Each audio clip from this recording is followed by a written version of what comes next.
Slavery is back. Welcome to a place where private business profit from a captive labour force, yet pennies are spent on medical services to a population in which the Indigenous, the poor and the mentally ill are overrepresented. Where isolation, humiliation and degradation are facts of life. Welcome to prison. It depends who's telling the story, I suppose. The prisoners would have one view, the people who work in the prison system would have another, and I think it's up to people to decide where the truth is. Give government propaganda and the media spin doctors the flick. And check out Doin' Time for news, views and tunes on prison issues from Guantanamo Bay to Christmas Island to prisons and detention centres everywhere. Every Monday at 4 p.m. on your community radio 3CR. We are still fired up and we're still talking about revolution. Hello and welcome to the Doin' Time show. This is 3CR Community Radio, 855 AM on the dial, streaming live on www.3cr.org.au. This episode of Doin' Time may contain audio images of Aboriginal and Torres Strait Islander people who have died and discussion of deaths in custody. Today is a special broadcast dedicated to all Aboriginal and Torres Strait Islander peoples and communities, particularly children and new mothers. First up on the show, we will hear from Aunty Eleanor Burke, who is a commissioner at the Yurok Commission, and she's a Werrigay Wamba elder and is chair of the Yurok Commission. We will interview Aunty about the Yurok Commission's tabling of its second interim report, Yurok for Justice, Victoria's child protection and criminal justice systems, examining historical and current systemic injustices as a direct result of colonisation in the settler state. We will discuss the important findings and recommendations for reform in this report. Then we will bring you an interview with Debbie Kilroy from Sisters Inside about Queensland's new watch house laws categorically violating children's rights and further exacerbating the human rights emergency in Queensland's already broken youth justice system, disproportionately affecting Aboriginal and Torres Strait Islander children. 180 Aboriginal rights activists, human rights experts, disability advocates and social services unite against Queensland's new watch house laws. And Debbie has organised a massive mass rally in Queensland. We'll speak to her about that. Listeners may recall that some weeks ago now I interviewed Deputy Chair Professor Sue-Ann Hunter about the Commission and its findings regarding injustices in the criminal justice system. The Yurok Justice Commission is a royal commission and Victoria's formal truth-telling process. It is the first of its kind in Australia. And we will now speak with Aunty Eleanor Burke. Hello, Eleanor. Welcome to the program. Thank you. Thank you very much for having me. It's really lovely to have you. And today is a very important day, isn't it? Can you tell listeners about what's happened and what's happened with the report? Well, we presented the Yurok Justice Commission's second report into Victoria's child protection and criminal justice systems to the Governor last Thursday. She presented it to the Premier and therefore to the Government of Victoria, and this morning we launched that at a media press conference on our premises. And there was a smoking ceremony before the... We had a smoking ceremony before that, yes, and that went well. Plenty of smoke, so nice and cleansed. Beautiful, beautiful. And a good start to the day. Aunty Eleanor, could you just tell us what land you're from? I'm a Wurrugaya and Wamba descendant. That's northwestern Victoria. Wurrugaya is more the Wimmera around Warwick Nabil, Horsham and the towns that are sort of in the dry part of the state. And that's through my grandmother, and her father was born in that country around Lake Albacutcha. Wamba through my grandfather, who was from Lake Boga, just out of Swan Hill, water people, river people, and I was born in Hamilton myself, but went at probably 2 or 3 years of age to Swan Hill, back to my mother's people, and so grew up there for a time before we went to Mildura. Thank you so much. It's really important for people to know about country, and I always ask people about what land they're from. It's important. Now, Auntie, I'm sure you know better than I do about the fact that there have been devastating consequences for First Nations people from the early protection legislation, and then, setting really harsh patterns for the future. Can you talk to us about the really powerful evidence that emerged as a result of colonisation and look at some of the findings of the report? I can tell you some statistics about what we did do to gather the information. Yep. Unfortunately, I haven't got a report in the room with me at the moment, which That's is okay. a bit blue. That's okay. But the first thing to say is that this is an historic moment in that we have had the opportunity to investigate child protection and criminal justice systems as a Royal Commission, and there are 4 First Nations people who are commissioners, plus one retired Supreme Court judge. And we have done our work through the usual research, but also by going out to our people after we had elders who appeared in the first lot of hearings advise us that these were spaces that we should be looking at child protection, dislocation from country, and the bad things that happened at the beginning, which have really continued until today.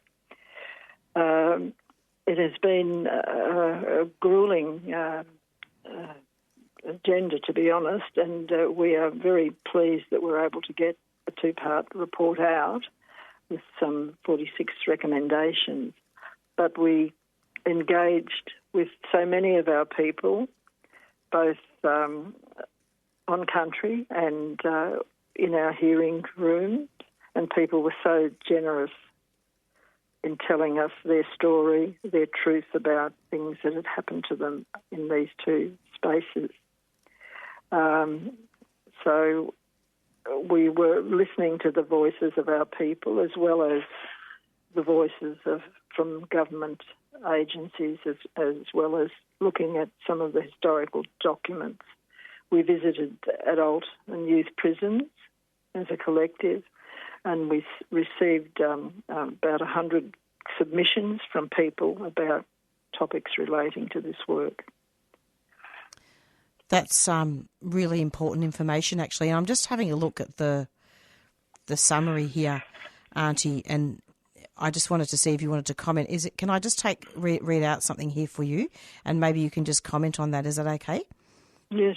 Yeah, so the URIC makes 46 recommendations, as you said, across 5 categories, and that's the transformative change of the child protection and the criminal justice system, where the treaty process recommendations are looked at, and urgent actions across both the child protection and criminal justice systems relating to accountability and cultural competency. I won't read them all out. I just thought I'd just read them out just to jog your memory. Yes. Well, there's sort of 2 parts to that piece you've read out. One is, the immediate and what can be done quickly by government that has been outstanding for such a long time, from previous reports. And I think many of those things there to do with bail and the age of children, kept in prisons, and very well known from previous reports of government. And there is some commitment, some change in attitude about some of those things. But the test will be when government received this report formally just what else can be done, and we've made it clear that we need more to be done, not to be part of something that still leaves a situation where our people stay within the system.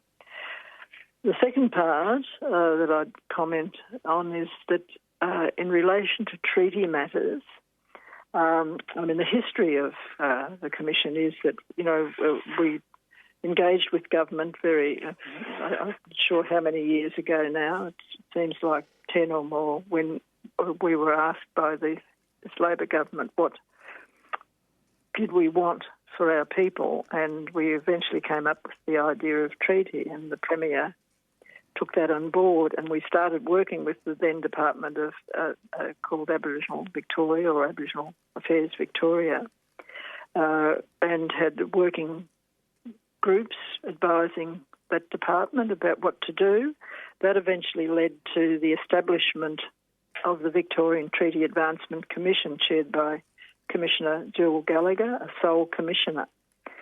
Out of that work was the recommendation that the First Peoples Assembly be set up as a representative body for Aboriginal people, and that happened in 2019.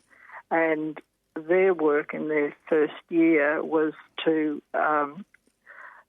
decide that before treaty making should happen, that there should be a truth-telling exercise, and hence URUC was formally established as this first truth-telling process in this country. So here we are in the midst of that work. I think it's important to note that the work that was done by Commissioner Gallagher at the time already had an agenda for the First Peoples Assembly, and that was to talk to government about the Self-Determination Fund, to talk about how this could happen, treaty negotiating, and a tribunal for dispute. So all of that has happened and is happening, so that this particular assembly will get to work on treaties, what the situation is with treaties. So it's been a long road. It didn't happen quickly. It happened, before we got involved, of course, in the time frame that I've described to you, because many of our elders were engaged in this space, fighting for child protection and criminal justice matters.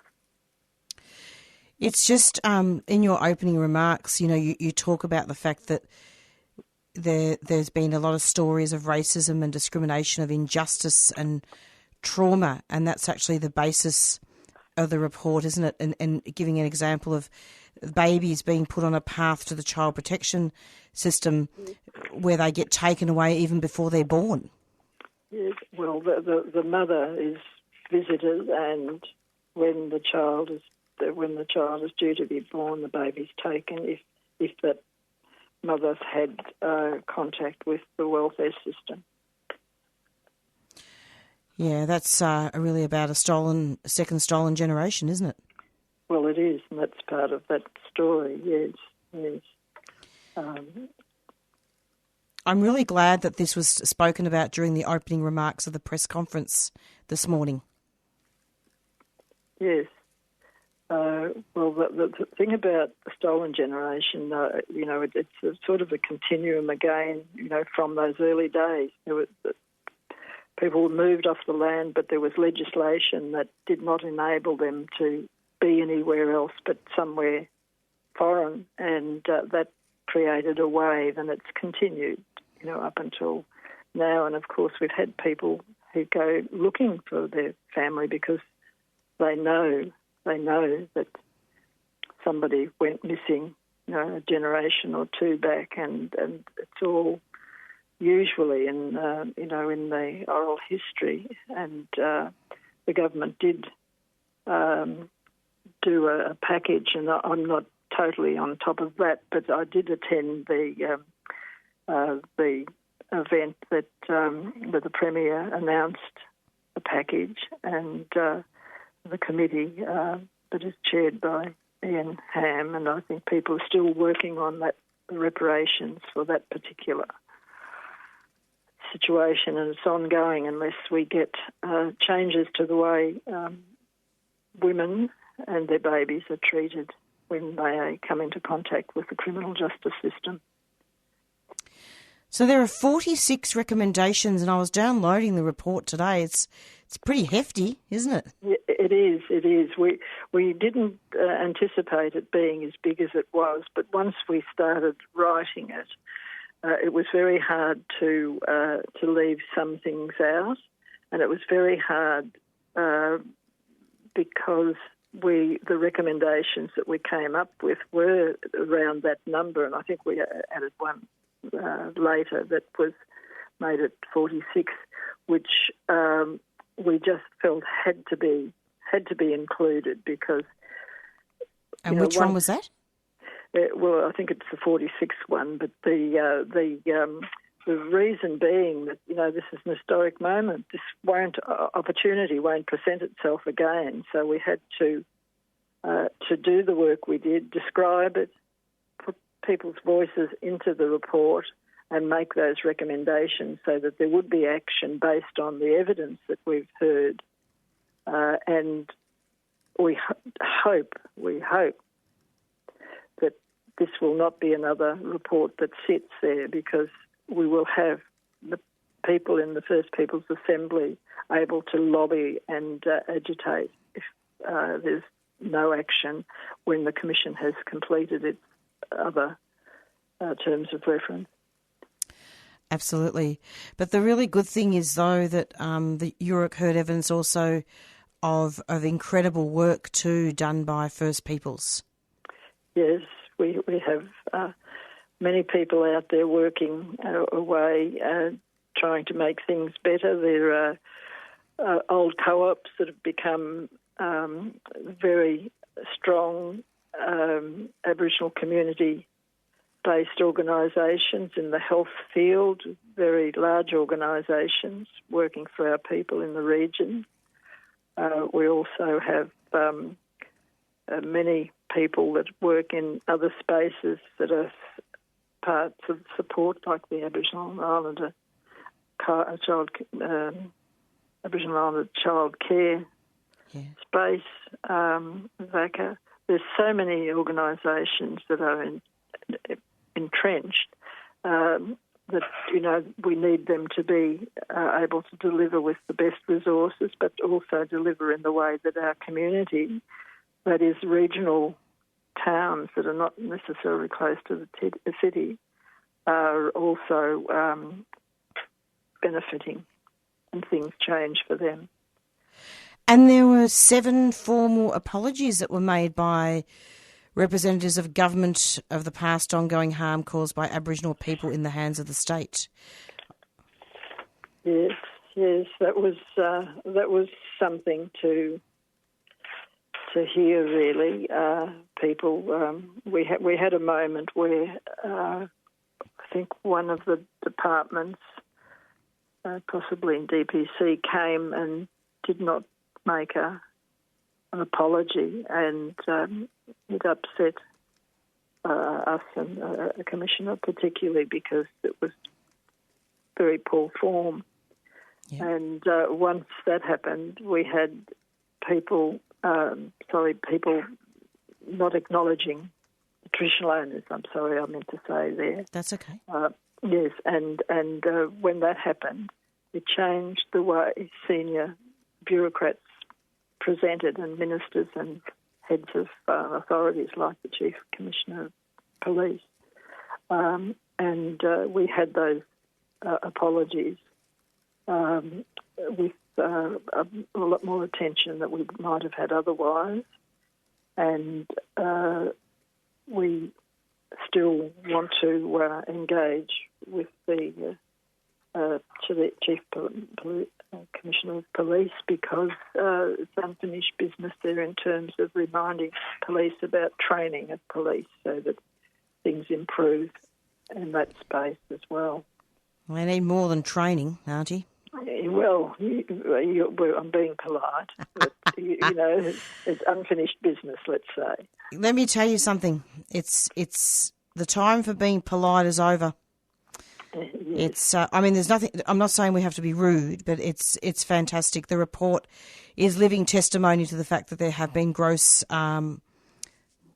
human rights. You know how you were just talking about recommendation 46? Yes. I've got it right here in the summary. Yes. And it actually says legislative reforms required to enable URUC to fulfil its mandate for truth-telling, recommendations 45 to 46. Yes. Well, these are important things to make the system change.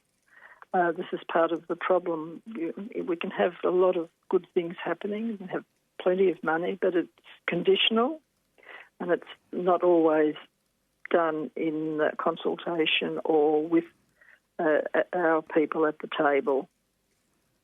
Absolutely. And I really thank you for coming onto the program, because you know it's been would have been a very heavy day for you, Auntie Eleanor, with the press conference as well. So I really appreciate your time here on this show, and I'm very honoured to have you. Thank you. And I really appreciate the work that you all do in community radio, especially 3CR, because we talk when we can to the station on request, and we like to update people in that medium as well. It's very important. It is, and one of the things that I wanted to finally talk about, if you've got a little bit more time, is just in regards to the child protection system. What can be done for the future to change some of these things? Well, the recommendations need to be implemented. That's the first thing. There has to be change from some of the things we saw with our own eyes and what we heard from people. And we heard from individuals who spanned, their family sometimes was 2, 3 generations, sometimes even 4, had these experiences. This is just totally unacceptable. And those recommendations need to be implemented. The question you're raising, of course, is how do we make sure there's an accountability mechanism to say when this is not happening. And, Australia has a productivity commission, and we're looking at some model like that to make a recommendation when we do the final report, because accountability is such an important thing, and we need a system where somebody checks, what money has been spent, how it's been spent, and what the outcomes were, and did they meet the recommendations or the requirements of the programs that were being funded. So we're still looking at that one. Absolutely, and examples would include recommendations to improve the Children, Youth and Families Act 2005 and to improve bail sentencing and other criminal justice laws. And on the Doing Time show, we talk a lot about deaths in custody and providing a safe environment for all Victorians, all Australians to come onto the show. But in particular, looking at women in prison and also First Nations people to talk about what concerns them. Yes, very important, and it's a hard space to talk about sometimes, really, but people that have come and told us about what's happened to them are very strong, or happened to them or their child, are very strong, and it just makes you weep when you feel powerless. So this is something I don't think our people will let go. And as far as Europe Justice Commission is concerned, we are looking at that issue, accountability. We have to have an accountability mechanism. We do. Auntie Eleanor, thank you so much for coming onto the program. Are there any final comments that you wanted to make? No, I can't think of any more things to say. You're my third interview today. So I'm pleased to be speaking with you now, and lovely. Look forward to it again in the future. Absolutely. Thanks, Auntie. Thank you. Thanks Thank you a lot. very much. Take care. Bye-bye. And that was Auntie Eleanor, who is the chair of the URIC Commission. And the Doing Time show will continue to monitor the implementation of the recommendations made in this report and hold the state accountable to report on the status of implementation during the remainder of this Royal Commission. And if you want to have a look at the report, you can jump on the URIC Commission website or Google URIC Commission. And we'll speak with Debbie Kilroy from Sisters Inside next after a short break.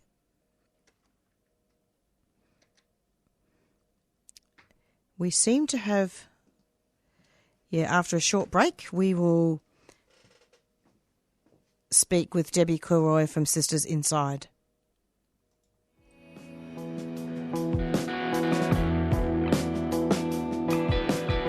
Vibe Union is bringing exciting, ongoing showcases of local talent across Melbourne.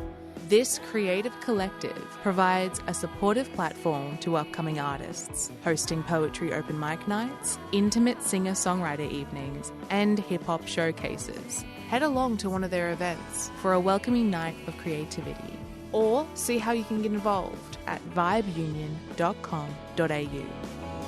Vibe Union is a 3CR supporter.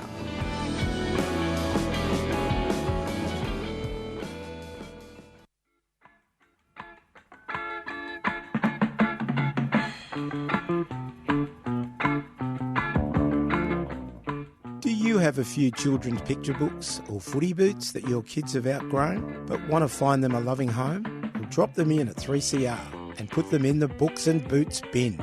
Books and Boots regularly sends pre-loved children's picture books and sports footwear to remote and regional First Nations communities and children across the country.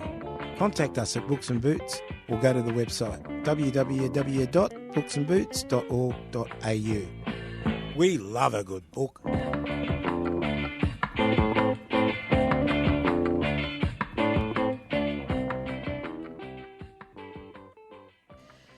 And you're back with the Doing Time show, and you just heard an interview with Auntie Eleanor Burke about the second report tabled with the URIC Commission in regards to reform of the child protection and criminal justice system, although eventually we're going to have to have abolition at some stage and put in alternative services. There is a human rights emergency in Queensland's already broken youth justice system that disproportionately affects Aboriginal and Torres Strait Islander children. This violates the Convention on the Rights of the Child, an international legal instrument that stipulates the minimum conditions needed to detain small children.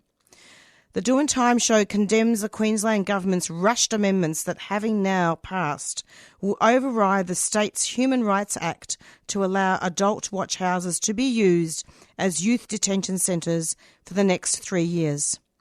Australia's first and only Aboriginal-led coalition of legal, health, human rights and First Nations organisations Change the Record and other organisations have condemned this. And pretty soon we're going to be speaking with Debbie Kilroy from Sisters Inside, who will talk to us about the new watch house laws, and I am going to also take the opportunity to ask her about her work and Sisters Inside. I've been trying to secure an interview with Debbie for many years, so I'm really looking forward to it. Hello, Debbie. Welcome to the program. Oh, hi, Marissa. How are you going? Good, thanks. And you? Yeah, great, thank you. That's great. So, Debbie, it's a horrible thing. It's a catastrophe, isn't it, what's been happening in Queensland? But before we talk about that, just wondering if you could tell us a little bit about Sisters Inside first. Sure. Sisters Inside's an independent, non-government organisation which exists to advocate for criminalised and imprisoned women and girls, their children, families and communities, and we do so alongside them. So basically what that means in practice is that we started when I was in prison, the organisation, when I was part of the Life as a Long-Termers group, and when I was released on parole, went back to prison, and we changed our name to Sisters Inside. And we've been operating ever since, and we're an abolitionist organisation. Fantastic. Can you talk about the Watch House amendments rushed through last Thursday with no oversight from an independent parliamentary committee? And tell us about the detrimental and quick impacts it will have on children. Sure. So there was a case brought to the Supreme Court to challenge the keeping of children in watch houses. It was in regards to 3 particular boys. So it was a habeas corpus application, which is fundamentally about bringing up the person to court. And it was deemed then that further litigation was to continue, but the judge said that the 3 boys had to be released or moved.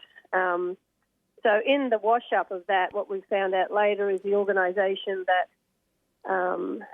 filed that legal action also wrote a letter to the government saying that they wouldn't take any further litigation as long as they worked with them to get children out of watch houses. But as we know, that they can't make a promise like that in regards to other organisations.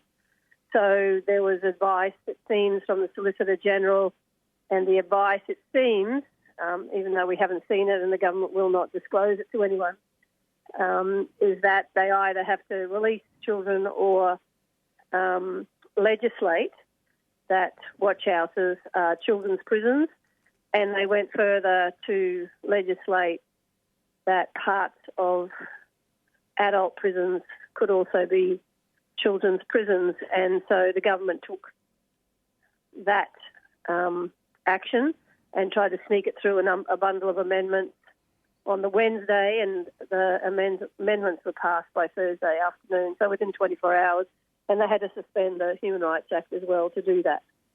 So highly concerning, obviously, because they also made the law retrospective for 30 years, so the advice was that children had been detained illegally because specific orders weren't made at the time over 30 years. So it's to clean that up and to stop any, what they think, civil action, class action that could be undertaken now. Do you think there could be a class action momentum? We're working on that with lawyers and barristers now. So we'll wait and see. Very important. And were you involved in organising a mass rally for this? We did. We Sisters Inside organised a snap rally on Thursday morning and for 3 p.m. on Thursday afternoon. And we had a good turnout, which was great. Lots of media, lots of demands for this amendments not to be passed. After the rally, a few of us went into Parliament House to watch Mark Ryan, the Minister for Cops and Cages, to move the amendments. However, by the time that we got into Parliament House, there was a security officer that wasn't too happy with me because I was tapping the chair, not loudly, just I was listening intently and just, like if someone taps their foot, I tap my fingers. Yeah. Anyway, I was told by the security guard that I wasn't allowed to tap my fingers. It was like on the chair. It was a leather chair. So, okay. So I stopped, and then she had a problem with my shirt, Sisters Inside shirt, and said, you can't wear political statements here. I said, it's not a political, well, it probably is a political statement, but I mean, it's Sisters Inside. It is the organisation that I work for. And I said, and this government funds us. And she said, well, does the LNP fund you? It's like, well, they're not in power, but when they were, yes, we had funding from them, like contracts continue on. But anyway, and then she told me to stop talking, and I said, well, I'll stop talking if you stop asking me questions. Like, it's the only reason why I'm talking.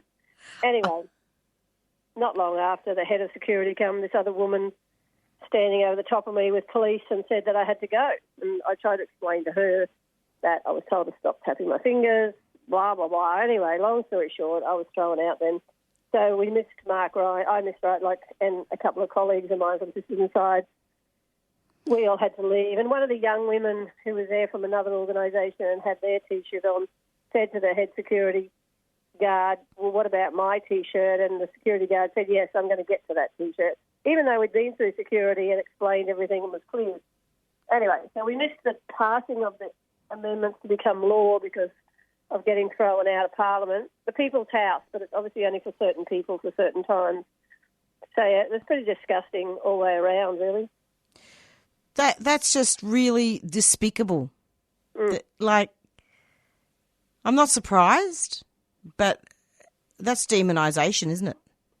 It's clearly targeting. And, you know, at the end of the day, like waking up on Friday morning, you know, with such despair about what this government has done, really, and what they continue to do, which is brutalise not only the children today, tomorrow, next week, but for generations to come. And they clearly know that they are doing that. And did it without a blink of an eyeball. Excuse me. You know, I'm so glad that you told us, Debbie, about this. It's so important because the Doing Time show talks a lot about discrimination and demonisation, you know, from all communities. So can you talk about the Watch House? What's it like inside a Watch House? Sure. So we're in watch houses all the time. I'm in watch houses. So a watch house, but fundamentally watch houses were built as like a holding, a back cell, you know, to a cop shop to hold someone for less than 24 hours, you know, while they like arrested, gone to court, released or sent to prison. Over the years, obviously, they've had to build more concrete cages because there's more people that, you know, get arrested, etc. So they're in concrete cages. Well, when I say cage, I don't mean a physical cage with bars. I mean a cage, concrete, where you can't get out. So they're concrete cells with, you know, the bed or the slab is built into the wall. It's called a bed with a toilet. And there could be two of those slabs to have two people in the watch house cell. You can't move in and out of that cell unless police or those who work for police, like quasi-police in watch houses, because they, you know, farm out to other organisations now to be watch house keepers. So, you know, you can't move. So children can't move out into a common area. They can't go to the shower. They can't access, like, a kitchen with food. They don't go to school. They don't go to programs. Anything that you would think that you would get in a children's prison, even though we know that the children's prisons here in this jurisdiction are being locked down for 20-plus hours a day, most days, because they don't have the staff. But the watch house is quite brutalising. And then if you're in a watch house in a place which is one not in the big cities, you know, kids can be seen by adults kept in watch houses. And we've had stories of young girls, you know, who've spoken to our staff when they go and see them, that because they're in watch house, in suicide gowns in the watch house, and the adult men can see them, so they're too scared to go to the toilet because they don't give them underwear, and so it's just been horrific. And the sexual violence that's been sprayed across to these girls is horrendous. And, you know, over the years I've contacted the powers that be to let them know that something's happening to, let's say, Mary, and they'll sort it out and get her out of there. But, I mean, that can no longer happen because now these watch houses are deemed children's prisons. I think the most horrifying thing is not only just this, but what people aren't picking up on, and the media's not picking up on, is that parts of adult prisons can be deemed children's prisons now. And that is even more brutalising than being in a watch house. So young men, boys, will go into an adult system and where they could be brutalised, even more so where there's no point of return in regards to that brutalisation. Thank you so much for describing all that, because it's important that people know that. So more than 180 human rights and legal experts, as I was saying before, social justice organisations and First Nations community groups have signed an open letter condemning the Queensland government for overriding the state's Human Rights Act to lock children in the state's police watch houses. Can you talk about this? Yeah, well, it's a letter that came around very quickly. So after our SNAP rally, and the SNAP rally was announced, there was a number of organisations that came to that. We've obviously been discussing this across the country, and it was something that we agreed to do together, which is great. And I think that, this point of time and all the media and all the letter writing and will be gathered as evidence in decades to come when they have a Royal Commission or inquiry into what's happened to these children, during this time. There's no doubt it's going to be another Ford inquiry or another Royal Commission, into the abuse of children, and we'll see that these children who will then be adults will be paid out money, like in redress, because of the harm. So instead of a government that knows now the harm that they're perpetrating and not going down that road, that's the road. The children will be violated, and governments in decades to come will call an inquiry into that because the abuse will be so bad. And, when you abuse children in prisons, children's prisons or watch houses, or in adult prisons for that matter, which this law will allow, they will be harmed, and so they will come out in the community and there will be more harm inflicted on the community. This has got nothing to do with community safety. This is all about harm.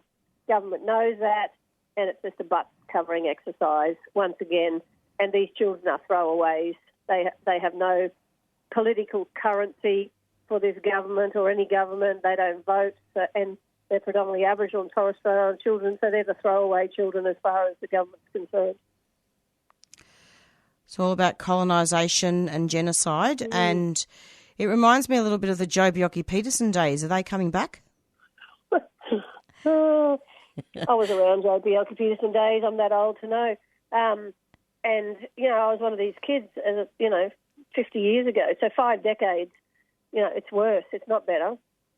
One thing about Bjelke-Petersen days, you actually knew what was coming, right? Yeah. The right-wingers, they run straight. They tell you what they're going to do. They're going to do it. But the problem with Labor is they drag Labor further to the right, and you don't know which way Labor's going to jump because it's all about holding on to power, staying in their positions politically. And so it's really scary because, and we saw that, last Wednesday where they hid away these amendments within other amendments, within a bill that had nothing to do with, it wasn't presented as amendments in the Youth Justice Act. So, it was very, very sneaky. So, Labor either needs to run straight, say what they're going to do, and stop pretending that they're actually supporting children as well, because they're not. They're talking about that they'll address the issues, the fundamental issues, and community safety, but what they're doing is actually harm, not safety. And they're pitching victim groups against the children and labelling them in disgusting ways where the children have been harmed multiple times and that's never been resolved.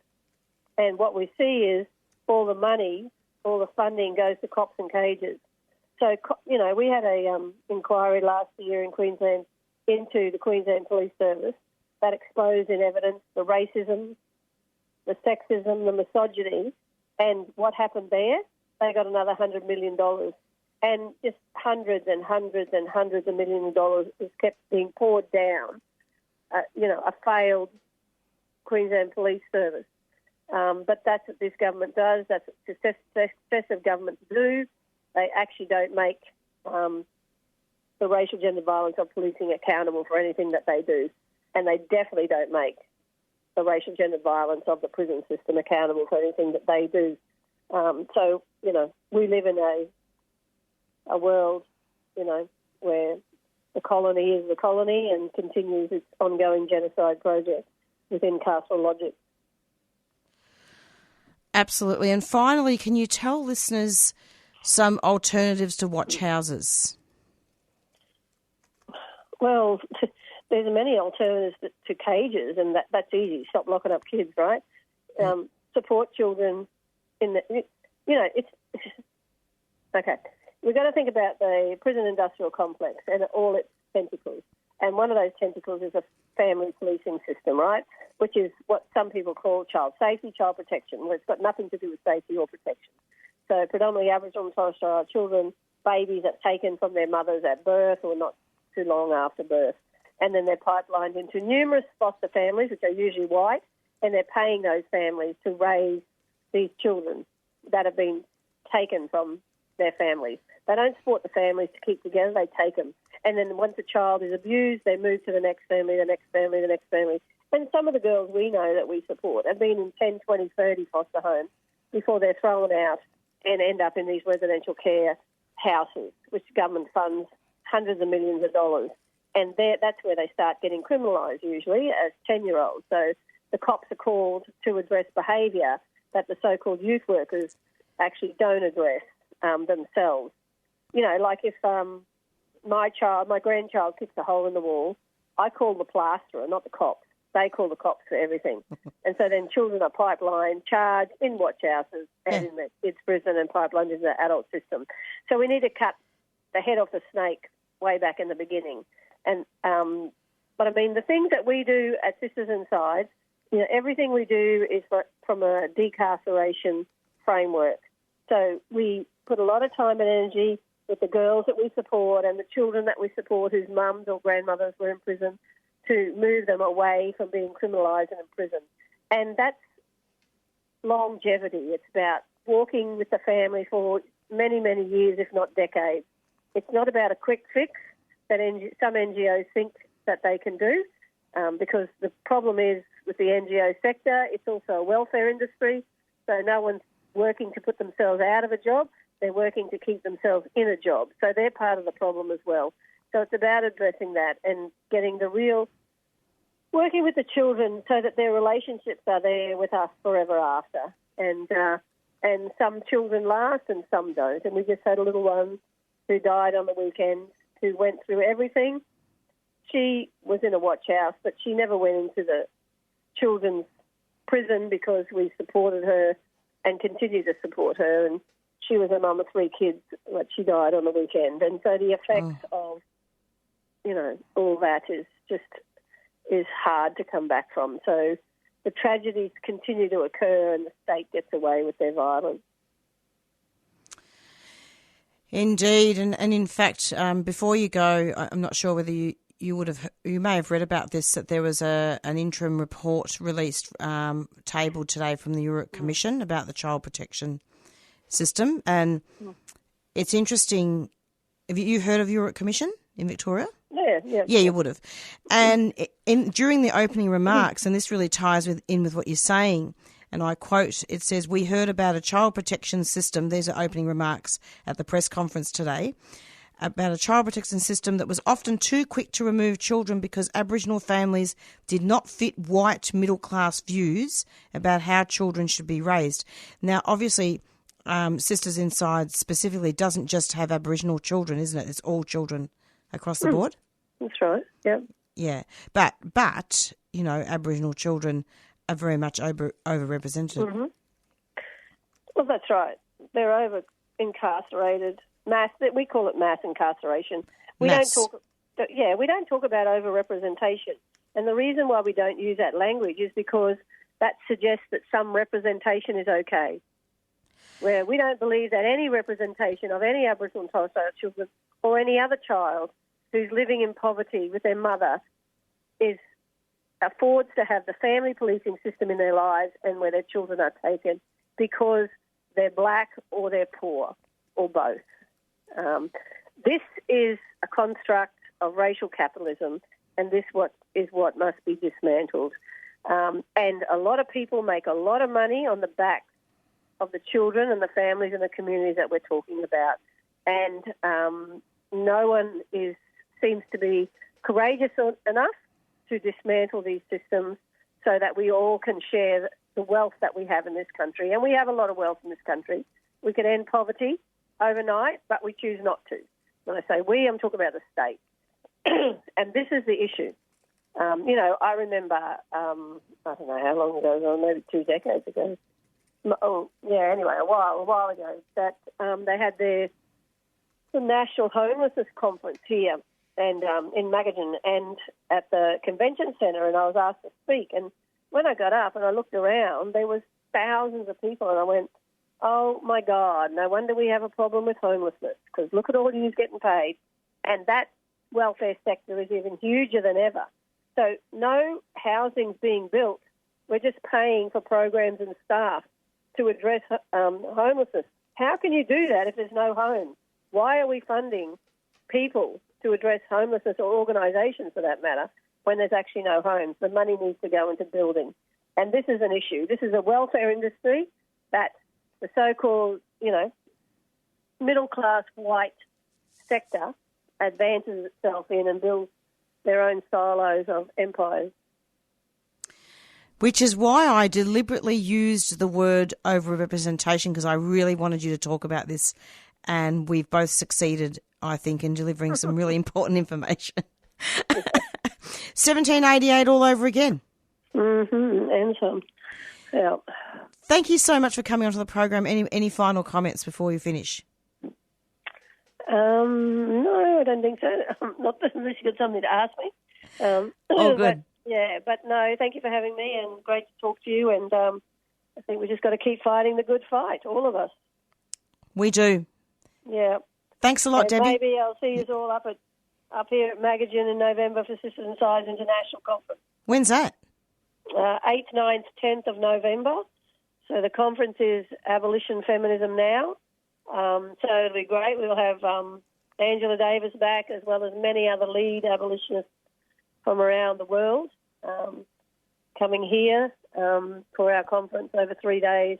And there'll be lots of formerly incarcerated women and girls that will also be here. So it's free for any woman who's been formerly incarcerated, and there is a fee, registration fee for others, and that registration fee that others pay obviously allows us to have as many formerly incarcerated women and girls as we can to come to our conference for free. Okay, well, I'll keep talking about that on the show. Thanks a lot, Debbie. Thank you. Take care. Bye.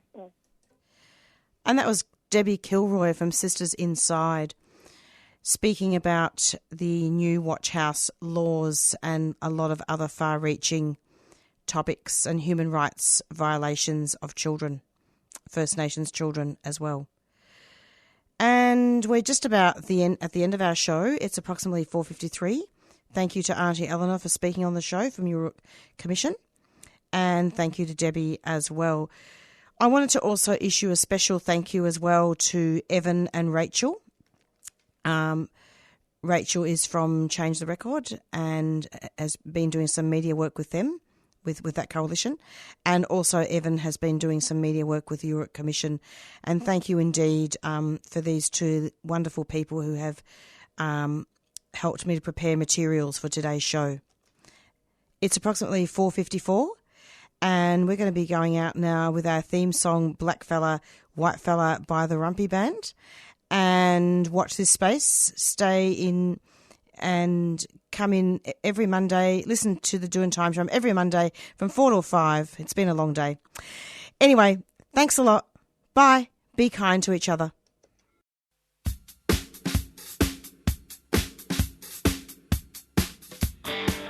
You've been listening to a 3CR podcast produced in the studios of independent community radio station 3CR in Melbourne, Australia.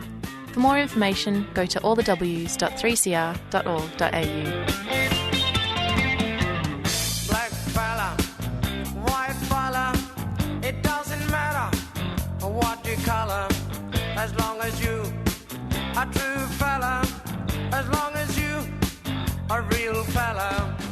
All the people of different races with different lives in different places.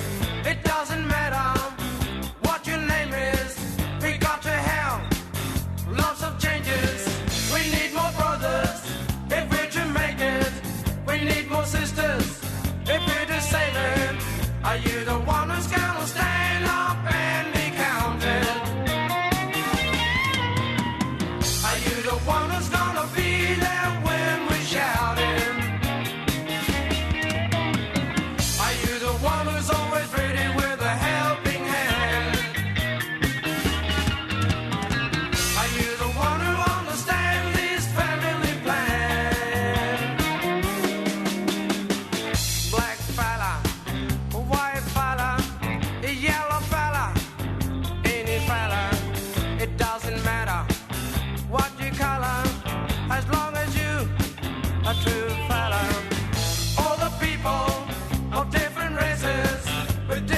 fight in different places. It doesn't matter which religions, it's all the same where the ship is sinking. We need more brothers if we're to make it. We need more sisters if we're to save it. Are you the one who's gonna stand up and be counted? Are you the one who's gonna be there when we shout it? Are you the one who's